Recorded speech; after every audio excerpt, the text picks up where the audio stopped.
అందరికీ నమస్కారం. ఇప్పుడు సోషల్ మీడియాలో బాగా వినిపిస్తున్న మాటలు డిక్టేటర్షిప్ అండ్ డెమోక్రసీ. అసలు ఈ డిక్టేటర్షిప్ అంటే ఏమిటి, డెమోక్రసీ అంటే ఏమిటి, భారతదేశంలో ఏ ప్రభుత్వం వీటిని ఎక్కువగా పాటించిందో ఈ వీడియోలో మాట్లాడుకుందాం. ఒక 3 ఆర్టికల్స్ ని బేస్ చేసుకుని ఎవరు డిక్టేటర్షిప్ ని వాడారు లేదా ఎవరు డెమోక్రసీని ఎక్కువగా వాడారో మాట్లాడుకుందాం. అవే ఆర్టికల్ 356, ఆర్టికల్ 352, ఆర్టికల్ 19. ముందుగా ఆర్టికల్ 356 అంటే ఏమిటి, అసలు అది దేని గురించి మాట్లాడుతుంది, మోడీ గారు ఎన్నికల ప్రచారంలో దాని గురించి ఎందుకు ప్రస్తావించారు. ఆర్టికల్ 356 అనేది ఒక రాష్ట్రంలో భారత రాజ్యాంగం ప్రకారం ప్రభుత్వం నడవకపోతే లేదా ఆ రాష్ట్రంలో రాజ్యాంగ యంత్రాంగం విఫలమైతే ఈ ఆర్టికల్ 356 ద్వారా రాష్ట్రపతి పాలన పెట్టడానికి వీలవుతుంది. రాష్ట్రపతి పాలన 2 రకాలుగా విధించవచ్చు. మొదటిది, రాష్ట్రపతి రాష్ట్ర గవర్నర్ నుండి నివేదికను స్వీకరించినట్లయితే లేదా రాష్ట్ర పరిస్థితి రాజ్యాంగంలోని నిబంధనల ప్రకారం నడవకపోతే అప్పుడు రాష్ట్రపతి పాలన అమలవుతుంది. రెండవది, ఆర్టికల్ 365 ద్వారా. ఈ ఆర్టికల్ ప్రకారం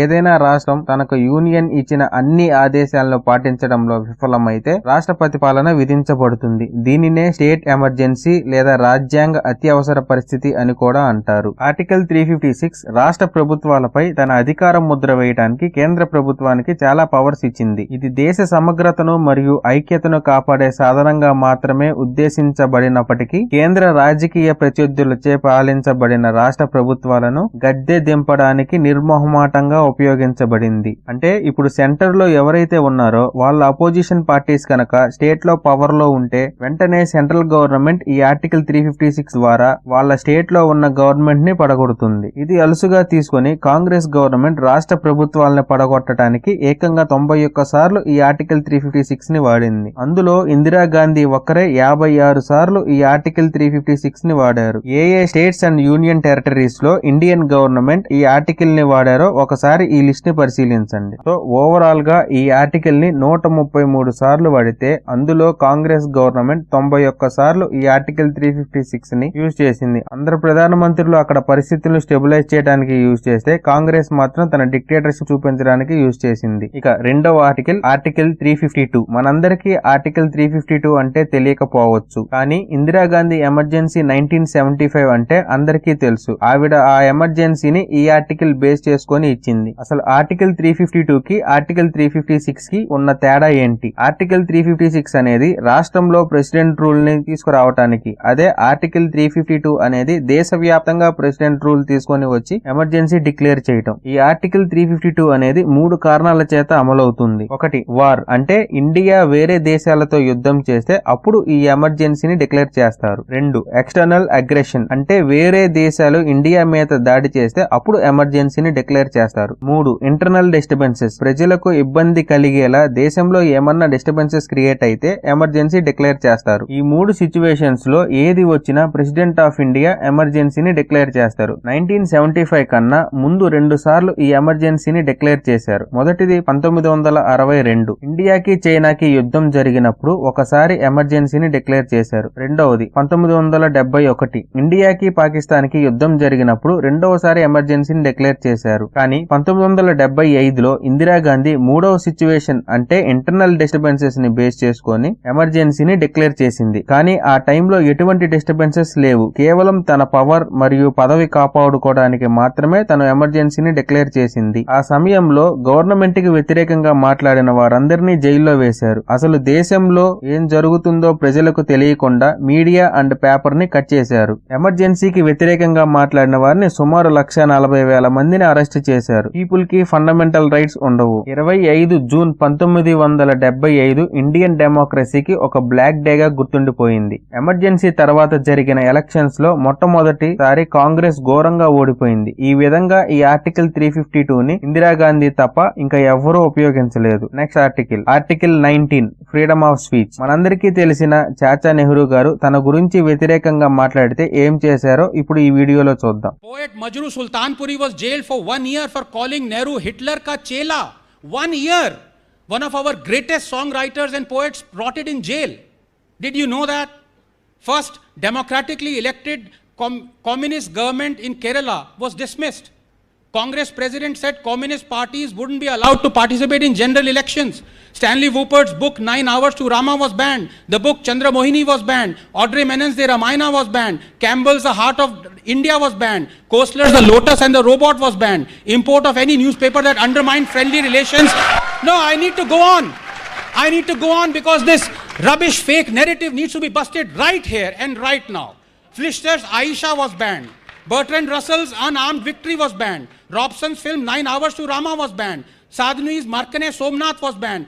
Robert Taylor's The Dark Urge was banned. Selling Lady Chatelier's Lover was banned. The book What Has Religion Done for Mankind was banned.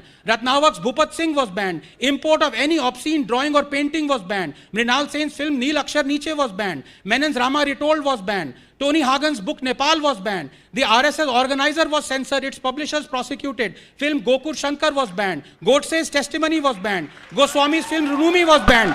Historian Dharampal was jailed and criticized for Nehru for Indochina War. Releasing the film 1962 war film Bhool Na Jana was blocked. Pandit Rajendra Prasad's speech was barred from distribution. Film Jharna was banned. Draconian press objectionable ban was passed. Columnist Vivek was fired. His column critical of Nehru discontinued. HT editor Durga Das was fired. His column critical of the Nehru family discontinued. Congress leaders demanding Nehru's resignation were arrested and jailed.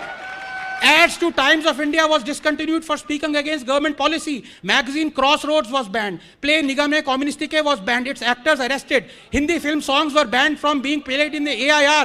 Congress demanded a ban on iconic film Parasakti. Film Nastik was banned. Woopert pop music was banned from AIR. People's Theatre Association was banned. Play Hariganaz Master was banned. Film Ganga Jamna was blocked. Sarat Chandra Chattopadhyay's play Mahesh was banned. Tagore's play Gora was banned. Balraj Sahni's play Jadoo Ki Kursi was banned. Tagore's play Bharat Sirjan was banned. Paradeep film song was deleted. 2 songs from Fir Subah Hogi were banned. Harmonium was banned. This is Jawaharlal Nehru. కానీ మన social media మొత్తం కాంగ్రెస్ వల్లే democracy నిలబడింది అని ఓదరగొడుతున్నారు. ఒకసారి observe చేస్తే 2014 BJP government form చేసిన తర్వాత ఈ ఆర్టికల్స్ ను చాలా రేర్ గా యూజ్ చేసింది. ఆర్టికల్ 356 ను కేవలం ఒక స్టేట్ సీఎం చనిపోతేనో లేదా అక్కడ ఉన్న ప్రభుత్వంలో చీలికలు వస్తేనో ఈ ఆర్టికల్ 356 ని యూజ్ చేస్తారు. అంతేగాని కాంగ్రెస్ గవర్నమెంట్ లాగా తనకు నచ్చని రూలింగ్ పార్టీ స్టేట్ లో ఉన్నా లేదా తాను చెప్పిన మాట వినకపోయినా ఈ ఆర్టికల్ ని యూజ్ చేయలేదు. నిజానికి చాలా స్టేట్స్ లో యాంటీ బీజేపీ గవర్నమెంట్లు ఉన్నాయి. వాళ్ళు బీజేపీ తెచ్చిన ఏ బిల్ ను సమర్థించలేదు. బీజేపీ గవర్నమెంట్ తలుచుకుంటే ఆర్టికల్ 356 ని యూజ్ చేసి ఆ స్టేట్ గవర్నమెంట్ ని పడగొట్టవచ్చు. కానీ బీజేపీ గవర్నమెంట్ ఏనాడు ఆ పని చేయలేదు. ఇక ఫ్రీడమ్ ఆఫ్ స్పీచ్ గురించి అయితే చెప్పనక్కర్లేదు. ఎంతమంది బీజేపీ గవర్నమెంట్ ని గాని మోడీని గాని బహిరంగంగా తిడతారో ఎంత వ్యతిరేకిస్తారో మనం చూస్తూనే ఉన్నాం. సోషల్ మీడియాలో కామెడీ వీడియోస్ చేస్తారు, ట్రోల్స్ చేస్తారు. ఇలా ఎన్ని చేసినా ఏ విధమైన చర్య మోడీ గవర్నమెంట్ ఇప్పటి వరకు తీసుకోలేదు. రీసెంట్ గా మోడీ డాన్స్ వేసిన వీడియో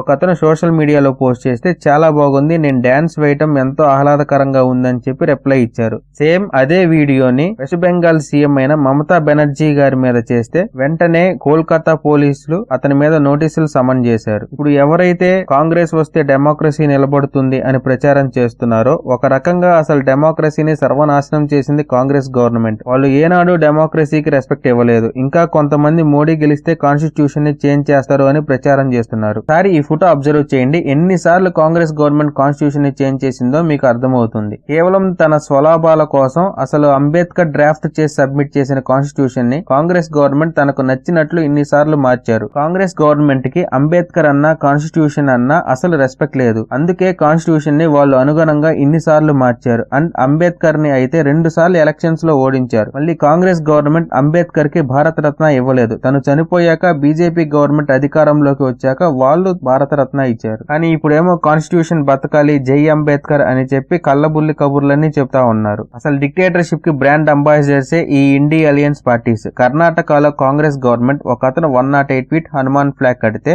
ఆ గవర్నమెంట్ వెంటనే ఆ ఫ్లాగ్ ని తీపిచ్చేసింది. అదే గవర్నమెంట్ టిపు సుల్తాన్ బర్త్డే సెలబ్రేషన్స్ ని ఎంతో ఘనంగా జరిపింది. వెస్ట్ బెంగాల్ అయితే చెప్పనక్కర్లేదు, డిక్టేటర్షిప్ కి బ్రాండ్ అంబాసిడర్. అక్కడ ఉన్న పోలీస్ సిస్టమ్ ని యూజ్ చేసుకొని తన అపోజిషన్ వాళ్ళని ఎప్పుడు టార్చర్ చేస్తూనే ఉంటుంది. తమిళనాడులో టెంపుల్స్ మీద జరిగే అరాచకాలు అన్ని ఇన్ని కాదు, ఆఖరికి రామ్ మందిర్ ప్రాణప్రతిష్ఠ లైవ్ టెలికాస్ట్ కూడా అక్కడ వెయ్యనివ్వలేదు. ఇలా చాలా కేసెస్ ఉన్నాయి. ఇండియా అలయన్స్ లో ఇంతమంది డిక్టేటర్స్ ని పెట్టుకొని మోడీ పెద్ద డిక్టేటర్ అని చెప్పి చాలా మంది యూట్యూబర్స్ ప్రచారం చేస్తున్నారు. ఇలా ప్రతి ఒక్కళ్ళు మోడీ డిక్టేటర్ అని డిక్టేటర్ ట్యాగ్ మోడీకి ఇస్తే నార్త్ కొరియా కిమ్ మావ ఏమైపోవాలి? ఫీలింగ్ సాడ్ ఫర్ కిమ్ మావ. ఈ వీడియో అందరికీ నచ్చిందని ఆశిస్తున్నాను. Please subscribe to my channel. Thanks for watching.